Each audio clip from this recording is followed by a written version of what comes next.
Hi there everyone, this is Tracy from Lavinia Stamps, and today I am going to do a quick crafts using some of our brand new sticker stencils.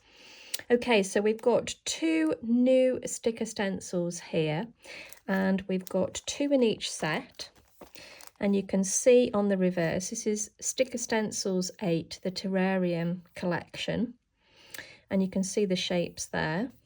These are actually larger than our other bottles, quite a bit bigger actually, which means that we can either get more stamps in or some nice big chunky stamps in there too. We've also got the Sticker Stencil 9, and again on the reverse this is called the Moon Jar Collection, and you can see the shape there again. So we do have a stamp here as well that goes with it, which is our stopper, and that fits in all the sizes of the jars, obviously apart from our cloche here. Okay, so that's just a standalone.